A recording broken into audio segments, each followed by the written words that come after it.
Bom dia, meus irmãos. Tudo bem com vocês? Aqui é o lugar mais fácil de pregar para mim, mas um dia mais difícil. Uma mistura grande. Eu queria que você abrisse a sua Bíblia em Colossenses. Na carta de Paulo aos Colossenses. Tem muitas reflexões a serem feitas aqui.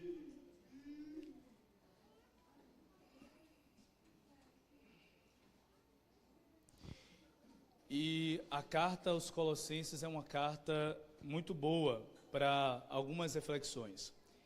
É uma carta que fala sobre fortalecimento na fé e tem uma construção cristológica. Então, a pregação de Paulo já era uma pregação cristocêntrica. Tinha Cristo como centro, como genuína pregação do Evangelho. Mas a carta aos Colossenses é uma carta cristológica. Ou seja, ela quer apresentar quem é Jesus, a natureza de Jesus, a obra de Jesus, e como isso se desdobra na vida da igreja. Quando a gente olha o capítulo 1 de Colossenses, nós vamos perceber que há uma, que chamaríamos de uma doxologia, um louvor a Cristo, a partir do versículo 15, que vai dar o tom da carta. Eu queria que a gente lesse aqui, Colossenses capítulo 1, do versículo 15 ao versículo 20, que diz: Ele é a imagem do Deus invisível, está falando de Cristo, o primogênito de toda criatura, porque nele foram criadas todas as coisas, nos céus e na terra, as visíveis e as invisíveis, tronos, soberanias, principados, autoridades. Tudo foi criado por Ele e para Ele. É antes de tudo, e tudo nele subsiste. É a cabeça da igreja, que é o seu corpo. É o princípio, o primogênito dos mortos, tendo em tudo a primazia. Pois nele aprouve a Deus fazer habitar toda a plenitude e reconciliar por Ele e para Ele todos os seres, os da terra e os dos céus, realizando paz pelo sangue da sua cruz. Amém. Esse é um texto lindo de louvor à natureza de Jesus, à obra de Jesus, a quem Jesus é. E o tom de Colossenses, a carta, vai ser todo por aí. A igreja em Colossos se reunia na casa de Filemon, e há toda uma história com relação a como que essa igreja nasceu, foi plantada. Isso a gente pode ver alguma coisa na própria carta de Paulo a Filemon, mas o capítulo 2, que é o capítulo que vamos analisar, tem muito a ver com como conseguimos estar atrelados a esse Cristo revelado no Evangelho. Como podemos estar apegados, como podemos estar enraizados nesse Cristo que é o centro da pregação do Evangelho. E nisso eu já adianto que, à medida que formos falando aqui do capítulo 2, nós chegaremos à importância da pregação do Evangelho. E como que a igreja ela vai nascendo a partir desse lugar de pregação do Evangelho e de palavra de Deus. Colossenses capítulo 2. Olha o que diz aqui a partir do versículo 6. Colossenses capítulo 2, versículo 6. Paulo vai dizer o seguinte: portanto, como vocês receberam Cristo Jesus, o Senhor, continuem a viver nele, enraizados e edificados nele, firmados na fé, como foram ensinados, transbordando de gratidão. A gente vai ler os demais versículos, mas é importante entender que Paulo, ele tinha um interesse muito grande na expansão do reino de Deus. Ele estava engajado numa missão de avanço do reino de Deus. Paulo é aquele que vai pegar a tocha do Evangelho e vai levar para fora de Jerusalém, chegando ali até pelo menos a Espanha. Ele vai conseguir evangelizar o mundo conhecido da sua época, e ele tinha esse ímpeto no coração, a expansão do Evangelho, o avanço do Evangelho. Mas havia um outro interesse atrelado ao interesse de Paulo em fazer avançar o evangelho. Esse segundo interesse estava muito encaixado, estava muito organizado na mente e no coração de Paulo, porque ele entendia que essa segunda obra era essencial para que a primeira fizesse sentido. Então ele era um apóstolo, ele estava engajado na expansão do evangelho, mas havia um interesse, que era um segundo interesse, não em ordem de prioridade, que vinha junto com esse primeiro interesse de expansão. E esse interesse de Paulo era de aprofundamento. Ele vai falar aqui aos Colossenses sobre aqueles que recebem o evangelho e como devem portar-se após receber o evangelho. Se a gente olhar as cartas de Paulo, a característica é basicamente essa.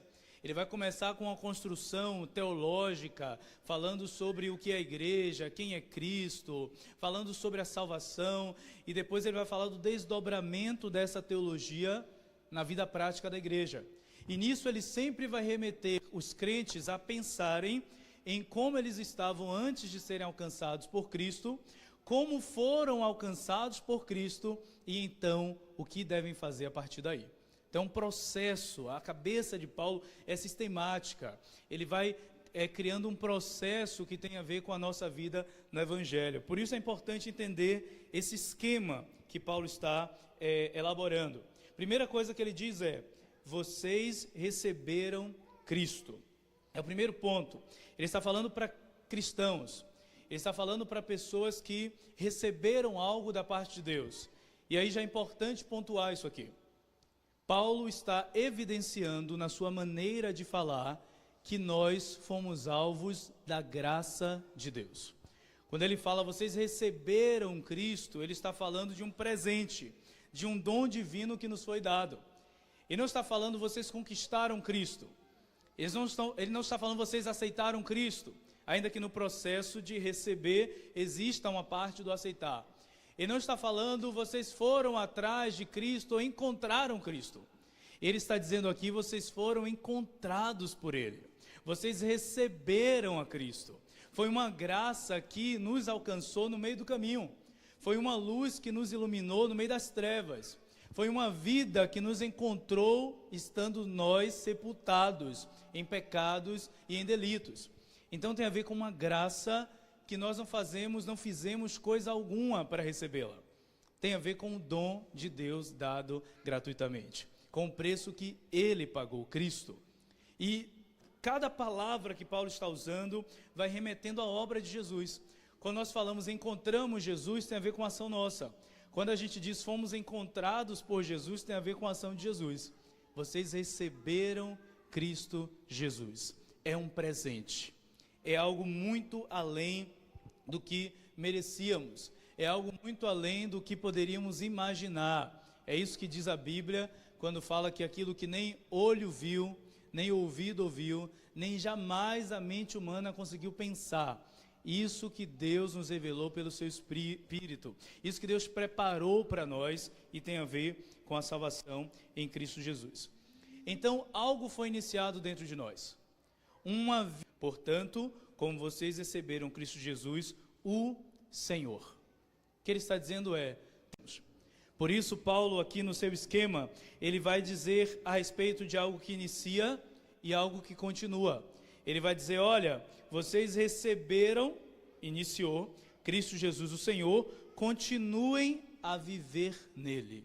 Para aqueles que receberam, devem andar em Cristo, devem viver em Cristo. E aqui é a chamada de Paulo à continuidade, à perseverança.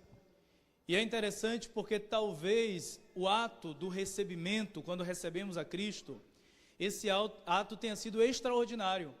Então todos nós aqui que recebemos a Cristo, nós nos recordamos com um certo saudosismo daquele momento, daquela experiência do receber a Cristo e talvez até dos primeiros dias em que recebemos a Cristo. Houve um sentimento diferente, uma experiência espiritual antes desconhecida. É algo muito marcante para nós. O ato da conversão, quando fomos convertidos a Cristo.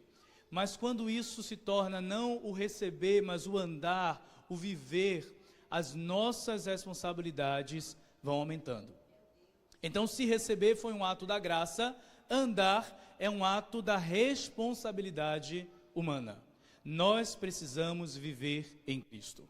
Não que possamos fazer isso sem a graça de Deus, mas aquela graça que nos alcança, agora nos capacita a viver e a continuar. Então, talvez a gente esteja saindo do terreno do extraordinário, que é o receber Cristo, e começando a carregar essa graça no ordinário, que é a vida cotidiana. É na labuta da vida, nos desafios da vida, nas tentações que nos aparecem, que precisamos honrar aquele a quem recebemos. Isso tem a ver com decisões nossas, com posturas nossas. Isso tem a ver com sims ou nãos, que nós vamos dizer aquilo ou aquilo outro. Isso tem a ver com alguém que toma uma decisão de continuar nessa graça, vivendo nessa graça. E talvez você pergunte, por que eu não estou florescendo? Por que a minha vida não está avançando? Por que eu não estou frutificando? A grande questão é perceber se nós estamos vivendo na mesma condição da graça que recebemos. E parece uma coisa óbvia, mas não é. A preocupação do apóstolo Paulo com a igreja dos Gálatas foi justamente essa. Ele disse, olha, vocês começaram no Espírito, mas estão querendo terminar na carne. Vocês começaram pela graça de Deus, mas agora estão entendendo que é a obra das mãos de vocês que vai sustentar vocês na caminhada. Não é. Inútil vos será trabalhar bastante, porque aos seus amados ele dá enquanto dormem. Ele disse a Zorobabel, não por força e nem por violência, mas pelo meu Espírito. Nós precisamos nos responsabilizar em andar segundo a graça que nós recebemos. Cristo já fez muito por nós. Ele fez muito mais do que merecíamos. E nós, o que estamos fazendo por Ele, com Ele e para Ele? Veja que Paulo começou construindo uma cristologia e agora ele vai trazer a conta desse Cristo, né? A respeito de como estamos conduzindo as nossas vidas. Então, aquele que recebe deve continuar a viver. Versículo 7. Enraizados e edificados nele. Então, Paulo vai continuar. Ele vai dizer, aquele que recebe Cristo, que é o start da vida cristã, deve continuar a viver em Cristo. Uma vez que continua a viver em Cristo, não pode continuar na superfície. São pessoas que anos e anos de vida com Cristo, mas continuam com as mesmas dificuldades rasas da vida. Continuam com a vida na superfície do conhecimento de Deus. Não se aprofundaram, não avançaram em Cristo, não desenvolveram a natureza de Cristo, não se tornaram mais semelhantes a Cristo. São 5 anos, 10 anos, 15 anos de vida com Cristo, que parece que são 5 dias, 10 dias. Não há maturidade acontecendo na vida dessas pessoas.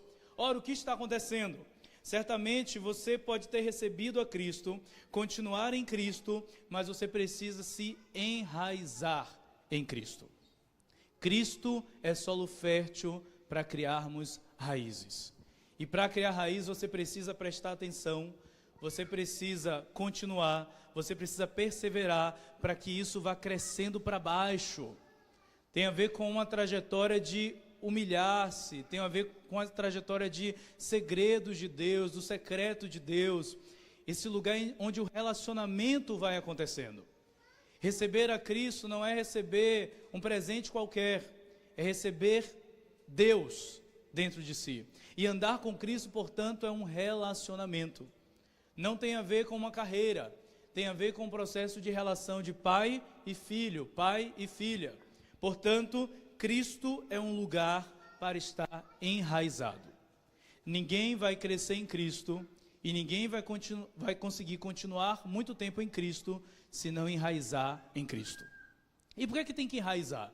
Por que tem que criar raiz?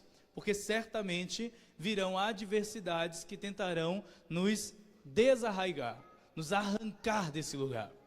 Todos os dias somos expostos à tentação. Todos os dias somos entregues ao matadouro, como ovelhas mudas. Todos os dias, artimanhas das trevas estão tentando nos arrancar desse lugar. É uma luta constante, de maneira que nós não podemos nos desligar do tipo de vida que estamos vivendo. O John Piper tem uma pregação que diz que nós devemos estar atentos porque estamos no ringue contra o pecado. Se nós esquecermos isso e quisermos descansar, nós seremos nocauteados. Nós precisamos ter uma convicção de que há uma conspiração das trevas para nos arrancar de Cristo. Não é um lugar sereno no sentido de que você vai descansar ali e se despreocupar das suas responsabilidades de crescimento na vida cristã. É preciso aprofundar, criar raízes. Como eu posso criar raízes em Jesus? Conhecendo mais e melhor a Jesus. Como que eu vou conhecer mais e melhor a Jesus se eu não tenho tempo com Jesus? Como eu vou conhecer mais e melhor a Jesus se eu não converso com Jesus?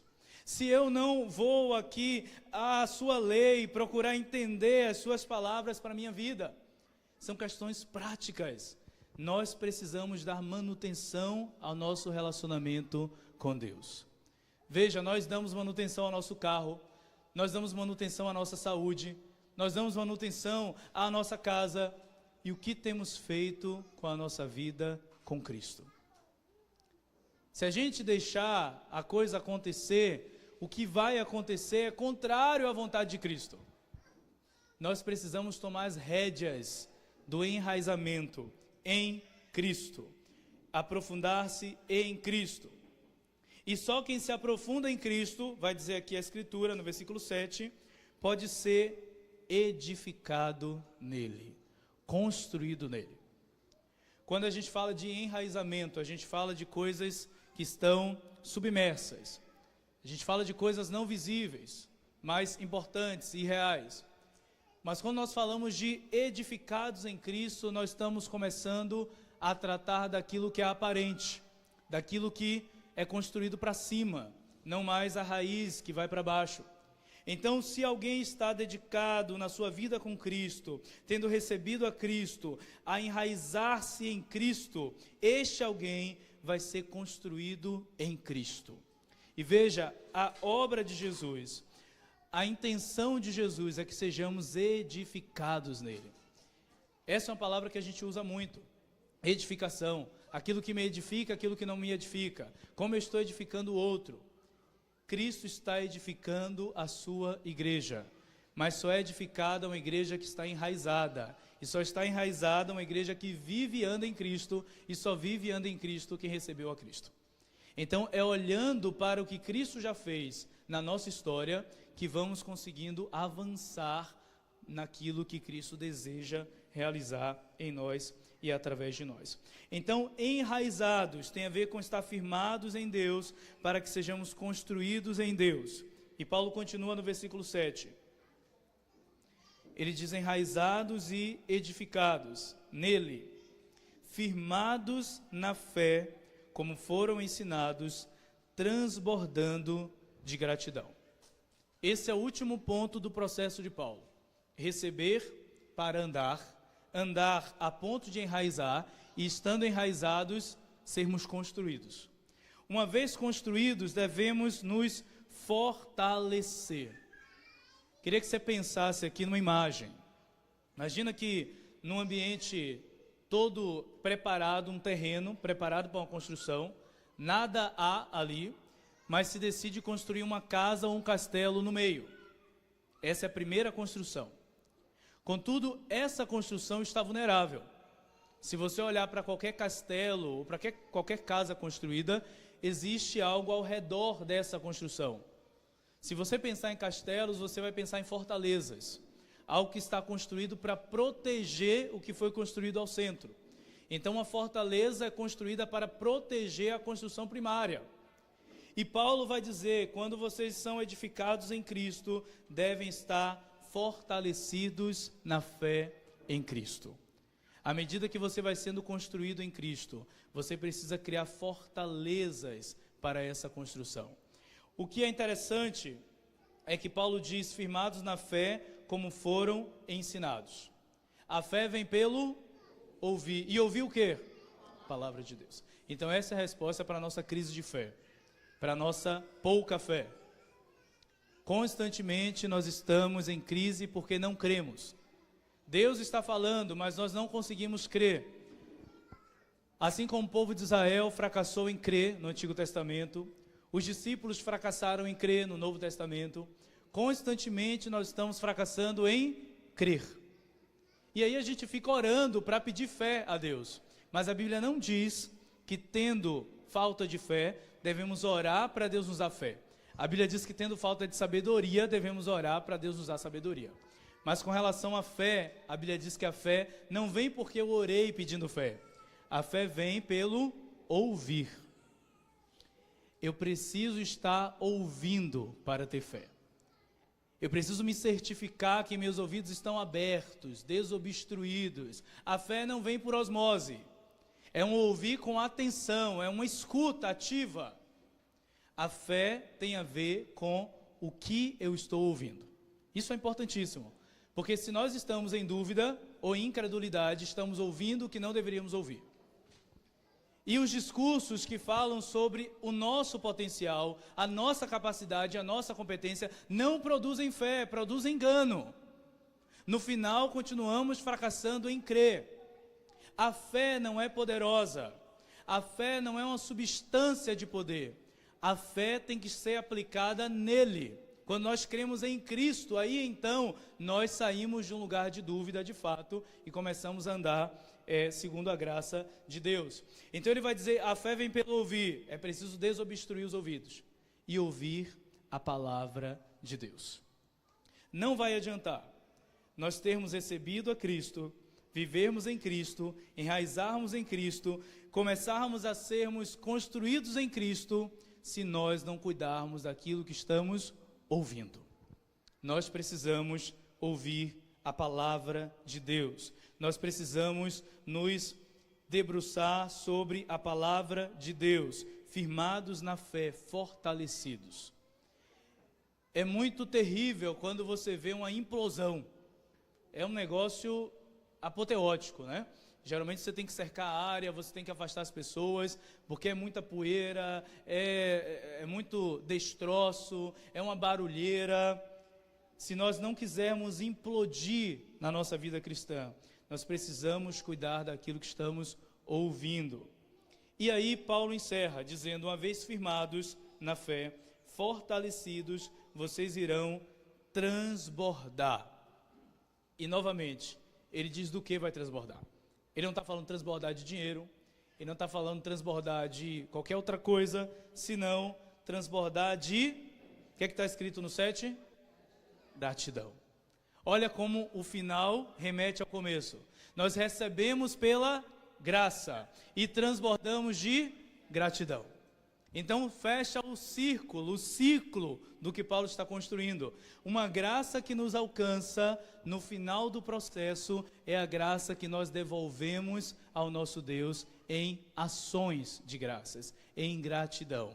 Quem, portanto, está vivendo a vida amargurada, examine se você já passou por esse histórico de estar fortalecido, edificado, enraizado, andando e vivendo em Cristo, tendo recebido a Cristo.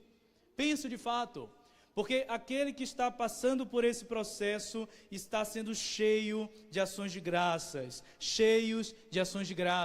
a ponto de que uma hora ou outra ele vai começar a transbordar, não de murmuração, não de reclamação, não de palavras de maldição, mas ele vai começar a transbordar de gratidão.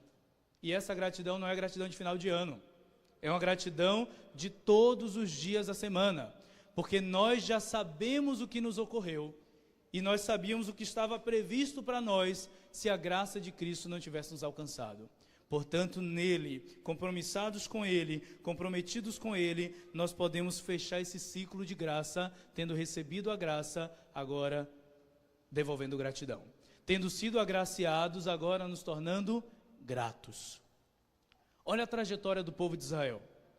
Percebe o que mais era comum entre o povo de Israel? Ingratidão. Eles eram profundamente ingratos. o que demonstrava que tinham recebido a graça, mas não tinham feito nada que deveriam ter feito com a graça que receberam. Era ingratidão em cima de ingratidão. O tempo todo, desde que Moisés os tira do Egito, até antes, sempre murmurando contra o Senhor. Pereceram no meio do caminho. Então, se a fé vem pelo ouvir, a boca fala o que o coração está cheio. Nós conseguimos avaliar um pouco do que estamos ouvindo, pelo que estamos pensando, sentindo e falando. Qual é o assunto principal que ocupa os seus pensamentos, os seus sentimentos e a sua fala? É isso que está ocupando o seu coração. É isso que você está consumindo, é isso que você está ouvindo.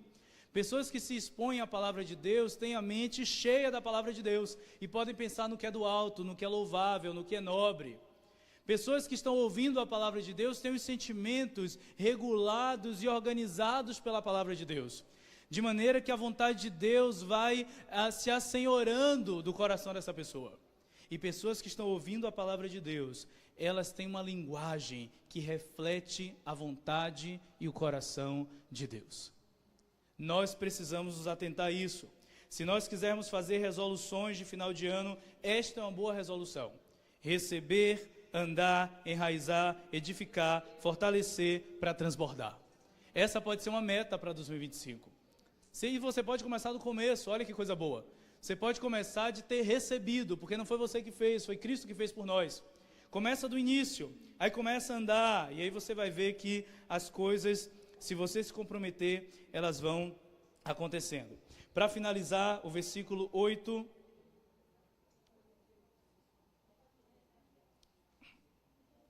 Versículo 8 vai dizer: tenham cuidado, para que ninguém os escravize por meio de filosofias inúteis e enganosas, que se fundamentam nas tradições humanas e nos princípios elementares deste mundo, mas não em Cristo.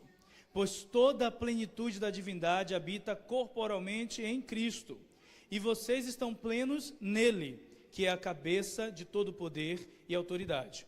Por ele vocês também foram circuncidados, não com uma circuncisão feita por mãos humanas, mas com a circuncisão feita por Cristo, que é o despojar do corpo da carne. Isso aconteceu quando vocês foram sepultados com ele no batismo, e com ele foram ressuscitados pela fé no poder de Deus que o ressuscitou dentre os mortos. Então Paulo dá o tom final aqui, falando sobre a obra de Cristo que ele falara no capítulo 1, dizendo: olha, nesse processo, onde vocês devem cuidar de receberem a palavra de Deus e a graça de Deus, tomem cuidado com as filosofias dessa era, as filosofias inúteis dessa era, que parecem fazer sentido porque são sofismas, mas o final delas é morte. São vozes de serpente. Fazia sentido para Adão e Eva o que a serpente estava dizendo, mas o final daquilo foi morte.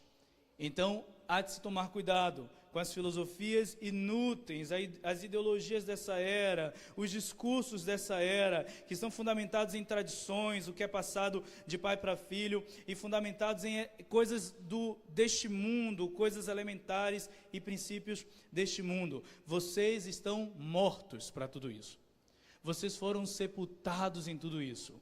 E se foram sepultados em Cristo no batismo, devem ser ressuscitados, se crerem que Deus o ressuscitou dentre os mortos. É para essa qualidade de vida que Cristo está nos chamando. E eu não podia perder a oportunidade de enfatizar, depois de 16 anos, que essa deve ser a centralidade da nossa vida e o centro da nossa pregação. Cristo, Cristo. Se nos afastarmos dele, nós vamos nos afastar de nós mesmos. Vamos nos perder nessa vida. Cristo, Cristo, Cristo. Ele é a pedra fundamental.